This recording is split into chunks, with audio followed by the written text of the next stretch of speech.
Hindi grammar, Hindi व्याकरण, क्रिया।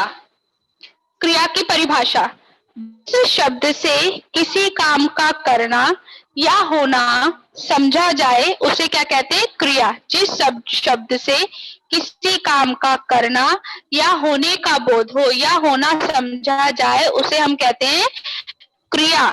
जैसे पढ़ना, खाना, पीना, जाना आदि।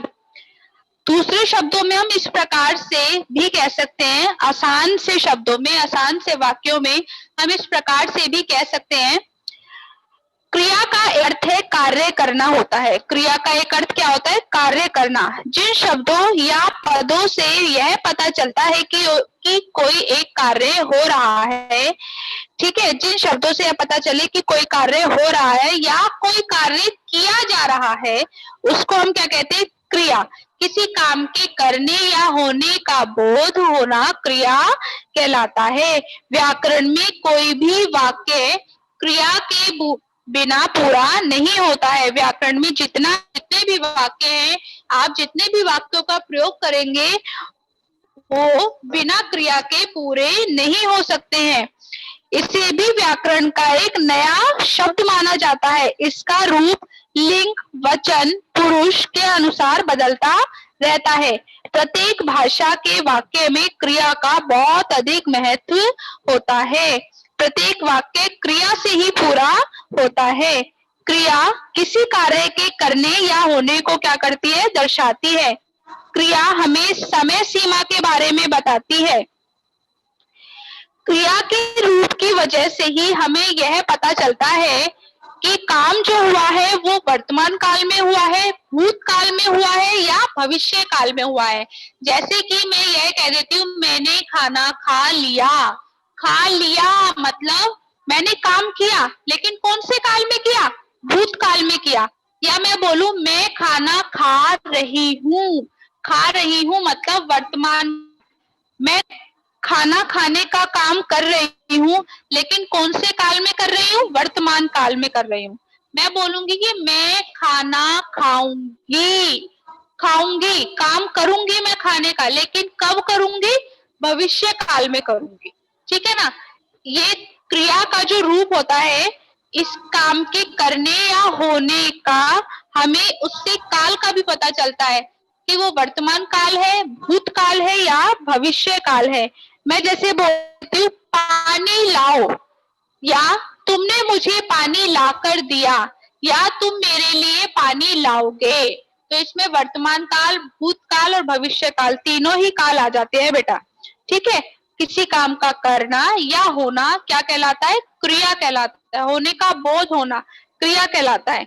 अब कर्म के आधार पर क्रिया के दो भेद होते हैं। कर्म मतलब काम के आधार पर क्रिया के दो भेद होते हैं, अकर्मक क्रिया और सकर्मक क्रिया। अकर्मक क्रिया होता है कर्म के बिना या कर्म रहित।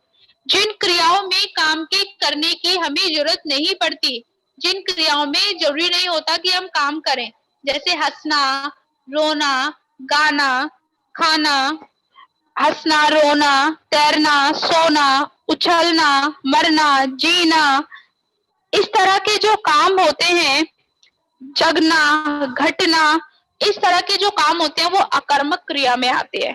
ठीक है? एक आसान से शब्दों में, आसान वाक्यों में कह सकती हूँ, जिन क्रियाओं का फल और व्यापार कर्ता को मिलता है। मतलब इसमें जरूरी नहीं कि हमारे हाथ एक्टिव हो, हमारे पैर एक्टिव हो, लेकिन काम अगर हो रहा है तो वहां पर अकर्मक क्रिया है। ठीक है ना? कर्म का प्रभाव क्रिया पर ना पड़े।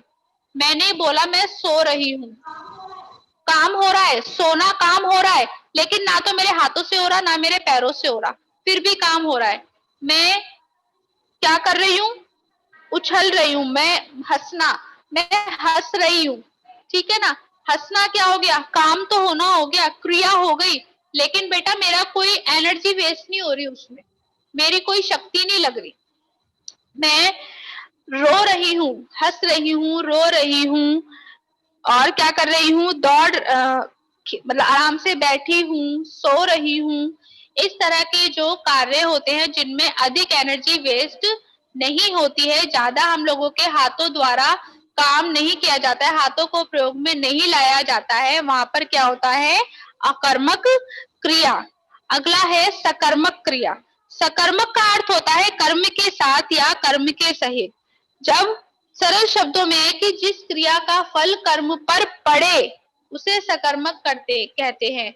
जैसे वह चढ़ाई चढ़ रहा है, काम कर रहा है, वो अपने पैरों से एक्टिव है, वो अपने पैरों से एक्टिव है। नीता खाना खा रही है, वो अपने हाथों से एक्टिव है। जहां पर मेरी हाथों से या मेरे पैरों से एनर्जी लगे, मैं उसमें अपनी शक्ति लगाऊं, ठीक है ना। मैं पौधों को पानी दे रही हूँ, मैं अपने हाथों से पानी दे रही हूँ, तो क्या हो रहा है? उसमें मेरी एक्टिवनेस आ रही है, मेरे अपने हाथों से पौधों को पानी दे रही हूँ, है ना। बिना हाथों के तो नहीं पौधों को पानी दे सकती ना मैं। तो बेटा वहां पर क्या हो जाएगी? सकर्मक क्रिया।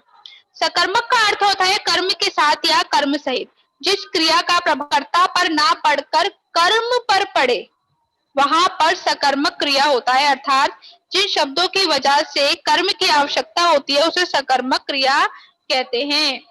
नीता खाना खा रही है, नीता खाना बना रही है। मैं गाना, अगर मैं बोलूं कि मैं गाना गा रही हूँ तो कौन सी क्रिया होगी? अकर्मक। और मैं बोलूं मैं खाना खा रही हूँ, मैं या खाना बना रही हूँ, तो वो होगी सकर्मक क्रिया। ठीक है। जो किसी काम के करने या होने का पाया जाए तो उसे कहते हैं हम क्रिया।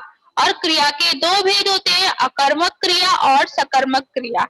व्याकरण में क्रिया के बिना कोई भी वाक्य पूरा नहीं हो सकता है और क्रिया के द्वारा ही पता चलता है कि कौन सा काम वर्तमान काल में हुआ है, भूतकाल में हुआ है या भविष्य काल में हुआ है। खाया था, भूतकाल, खा रही हूँ वर्तमान काल, खाऊंगी भविष्य काल। ठीक है। कि करने या होने से ही पता चलता है कि कौन सा काम काल में हो रहा है, तीनों में से कौन से काल में हो रहा है और काम का करना या होना ही पाया जाता है, तो वहां पर कौन सी होती है? क्रिया। और क्रिया दो प्रकार की होती है, सकर्मक क्रिया और अकर्मक क्रिया। जब सकर्मक क्रिया से हमें क्या होता है? मेरी एनर्जी वेस्ट होगी हाथों या पैरों से, खाना खाऊंगी, खाना बनाऊंगी, दौड़ूंगी, पौधों को पानी दूंगी, तो मेरी एक्टिवनेस, मैं अपने हाथों को एक्टिव रखूंगी। और मैं कहूंगी तो वो कौन सी हो जाएगी? सकर्मक क्रिया।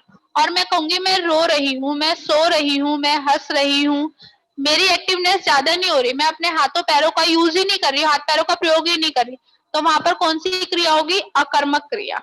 ठीक है। ये एक बहुत आसान सा उदाहरण है, जहां पर हाथों और पैरों का प्रयोग किया जाए वह सकर्मक क्रिया, जहां हाथ पैरों का प्रयोग नहीं किया जा सकता वो अकर्मक क्रिया।